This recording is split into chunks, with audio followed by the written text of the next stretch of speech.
आपने कभी writers block के बारे में सुना है?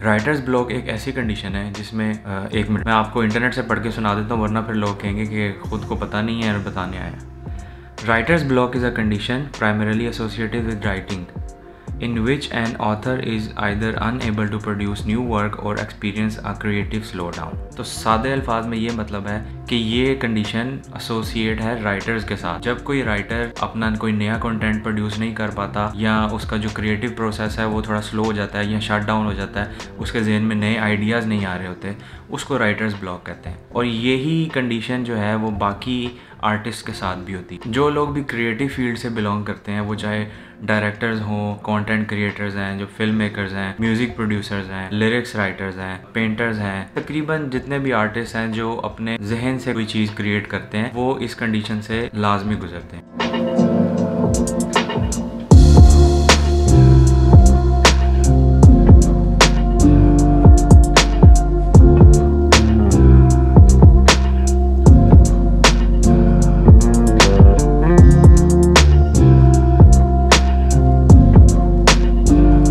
जैसे कि मैंने आपको बताया कि राइटर्स ब्लॉक जैसी कंडीशन किसी भी आर्टिस्ट की ज़िंदगी में कभी भी आ सकती है, तो इसकी कोई ना कोई वजह होती होगी।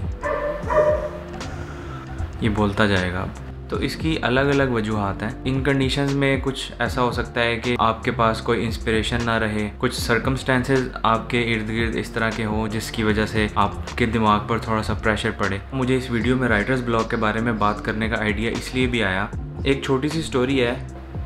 तो स्टोरी ये है कि आज से तकरीबन 3 साल पहले 2018 के एंड में मैंने अपनी जॉब छोड़ के, शोर आएगा थोड़ा सा बर्दाश्त कीजिएगा, मैंने अपनी जॉब छोड़ के वीडियो प्रोडक्शन, यूट्यूब, व्लॉगिंग और ये सब करने का इरादा किया था। उस टाइम मेरे पास जितनी सेविंग्स थी कुछ मैंने अपने भाई से लिया और मैंने इक्विपमेंट ख़रीदा, कंप्यूटर ख़रीदा, वीडियो प्रोडक्शन, व्लॉगिंग जो है वो स्टार्ट की।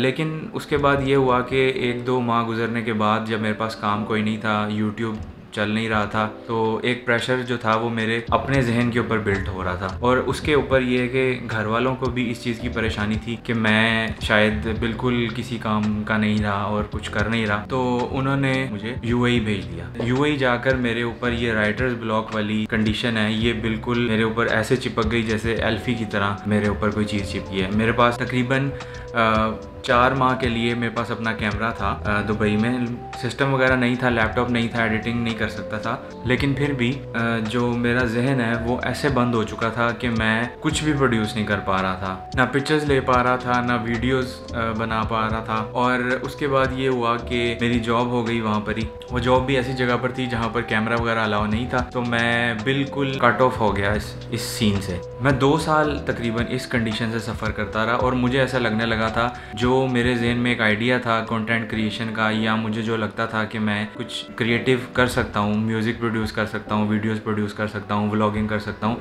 वो सिर्फ एक मेरा डायलेमा था और मैं लोगों को देख देख कर सिर्फ इंस्पायर हुआ था। इसके अलावा मुझे कुछ भी नहीं आता। उस कंडीशन से बाहर निकलते निकलते जब मेरी जॉब 2020 में चली गई मेरी, मैं पाकिस्तान वापस आया, तो तकरीबन 1 साल मुझे लगा वापस अपनी कंडीशन में आते हुए। और फिर मुझे इंस्पिरेशंस जो है वो मिलनी शुरू हुई। मैंने दोबारा से कंटेंट क्रिएशन स्टार्ट की, फ़ोटोज़ लेना शुरू की, वीडियोस प्रोड्यूस करना शुरू की, म्यूज़िक बनाना शुरू किया और करते करते फिर वापस अपना वीडियो प्रोडक्शन का बिज़नेस सेटअप किया, अपना यूट्यूब चैनल बनाया। इस राइटर्स ब्लॉक से बाहर निकलते हुए मुझे तकरीबन 3.5 साल का अरसा लगा।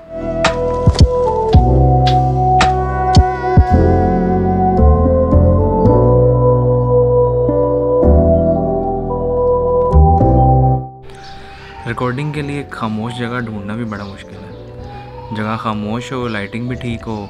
इस टॉपिक के ऊपर एक ज़िमरन बात याद आ गई।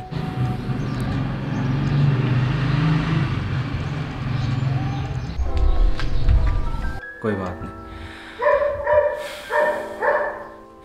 मैं इरफान जुनेजो की मिसाल इसलिए दे रहा हूँ यूट्यूब कम्युनिटी में उसका काफ़ी नाम है। काफ़ी ज़्यादा लोग इरफान जुनेजो से इंस्पायर होकर यूट्यूब चैनल स्टार्ट करते हैं या व्लॉगिंग स्टार्ट करते हैं। मैं भी उनमें से एक हूँ। कुछ अर्सा पहले इरफान जुनेजो ने भी अपने मेन चैनल के ऊपर व्लॉगिंग करना बंद कर दी थी और वीडियोस बनाना छोड़ दी थी। उसकी रीज़न वो ये बताता है कि वो बहुत ज़्यादा अंडर प्रेशर आ गया था और उसको लगता था कि वो इसके अलावा और कोई काम नहीं करता। जैसे आज से तकरीबन कोई 3 साल पहले मैंने एक दफ़ा एक रूटीन स्टार्ट की थी कि मैं अपने इंस्टाग्राम फॉलोअर्स को बढ़ाने के लिए डेली कंटेंट उसके ऊपर अपलोड कर रहा था, डेली वीडियोस अपलोड करता था, डेली फ़ोटोज़ अपलोड करता था। And I did that for like 15 days. 15 दिन मैंने ये ट्राई किया और मेरे जो फॉलोअर्स थे वो 250 से 1200 क्रॉस कर। लेकिन मुझे उस टाइम ये लगा कि मैं सारा दिन में और कोई काम नहीं करता, सिर्फ ये सोचता रहता हूँ कि आज इंस्टाग्राम के ऊपर क्या अपलोड करूँगा। तो इरफान जुनेजो को एक ये मसला आना शुरू हो गया था जब जो मैंने उसकी वीडियोस से सुना जो वो एक्सप्लेन करता है, इसलिए उसने व्लॉगिंग छोड़ दी कि मैं हर वक्त एक ही चीज़ को सोचता रहता था। उसने काफ़ी देर व्लॉगिंग की और कितनी देर वो डेली व्लॉग भी करता रहा। Daily vlogging is a very tough job, 3 दिन से मुझे पता चल रहा है। वो एक राइटर्स ब्लॉग से ही गुजर रहा था इरफान जुनेजो। कुछ नया प्रोड्यूस करने का दिल नहीं कर रहा था, इंस्पिरेशन ख़त्म होती जा रही थी। मेरी हमेशा से ये थ्योरी रही है कि आप कोई भी काम 2 तरीके से करते हैं, या तो शौक़ से करते हैं या मजबूरी से करते हैं। उसने अपना चैनल एक शौक़ के तौर पे शुरू किया। जो क्रिएटिव माइंड्स होते हैं उनका एक प्रॉब्लम ये होता है, जब उनको एक क्रिएटिव फ्रीडम मिलता है तो वो काम प्रोड्यूस करना चाहते हैं। इसी तरीके से इरफान जुनेजो ने जब अपना चैनल स्टार्ट किया, उसने व्लॉगिंग स्टार्ट की शौक़ के तौर पे, क्रिएटिव फ्रीडम के तौर पे। लेकिन आहिस्ता आहिस्ता जैसे जैसे ऑडियंस बढ़ती गई, उन ऑडियंस का प्रेशर होता है कि ऑडियंस आपको देख रही हैं और वो चाहती हैं कि जो हमें चाहिए वो ही ये प्रोड्यूस करे। वो करते करते आप एक प्रेशर में आ जाते हैं, तो वो शौक़ से मजबूरी में तब्दील हो जाता है। तो इंसान जो काम शौक़ से कर रहा होता है वो एक अच्छे तरीके से उसको परफॉर्म करता है। जब वो मजबूरी से वही काम करता है तो काम वो सेम कर रहा होता है, लेकिन वो रो के कर रहा होता है, तो और उसका उतना इम्पैक्ट भी नहीं हो रहा होता। तो इरफान जुनेजो भी इसी चीज़ से सफ़र कर रहा था। फिर आहिस्ता आहिस्ता उसको उस राइटर्स ब्लॉग से बाहर निकलते हुए कुछ टाइम लगा। जब उसने अपना सेकंड चैनल स्टार्ट किया, वहाँ पर उसने एक अलग किस्म का कंटेंट प्रोड्यूस करना शुरू किया, लाइव स्ट्रीम्स करनी शुरू की, अपने दोस्तों के साथ बैठ के गेमिंग स्टार्ट की, और वो करते करते उस चीज़ से बाहर आया।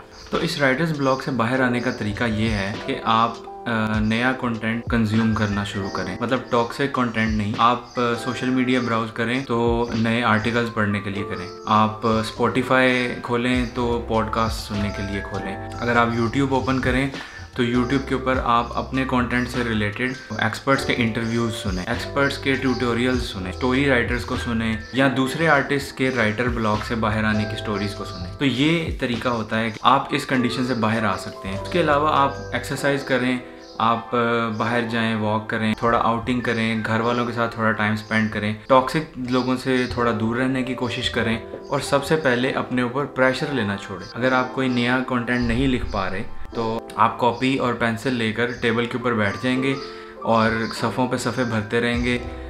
कॉपी जो है वो ज़ाया कर देंगे, फाड़ देंगे, लेकिन आपसे कुछ नया प्रोड्यूस नहीं होगा। You have to relax and take a break. उसके लिए आपको चाहे 1 दिन लगे, 2 दिन लगे, लेकिन आपको ब्रेक लेना पड़ेगा। अब ये प्रिविलेज भी हर बंदे के पास नहीं होता, लेकिन आपको अपने सर्कमस्टेंसेस के लिहाज से उसमें से कोई ना कोई रास्ता निकालना पड़ेगा, ताकि आपको नई इंस्पिरेशंस मिलें, नए आइडियाज़ मिलें, लोगों की पॉडकास्ट सुने, आप डॉक्यूमेंट्रीज़ देखें, या अगर मूवी भी देखें तो इस तरह की मूवीज़ देखें जिसमें आपको अपनी फील्ड के रिलेटेड आप उसमें से कोई चीज़ निकाल सकें। तो आज का व्लॉग एक्सरसाइज के बगैर ही ख़त्म कर दिया। अब लोग कहेंगे कि 2 दिन शौक के थे, बस कर ली एक्सरसाइज, इतना ही होना था।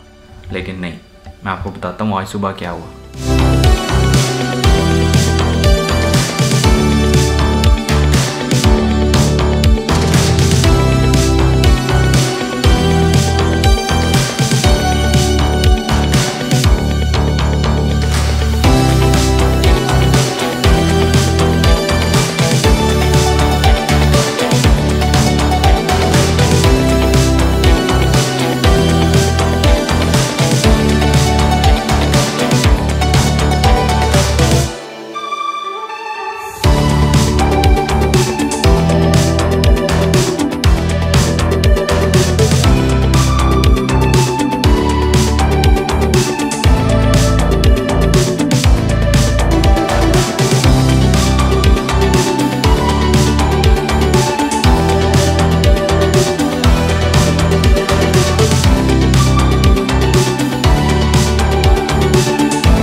ज़्यादातर मेरे साथ ऐसे होता है कि अगर मुझ पर किसी चीज़ का प्रेशर है तो मैं बिल्कुल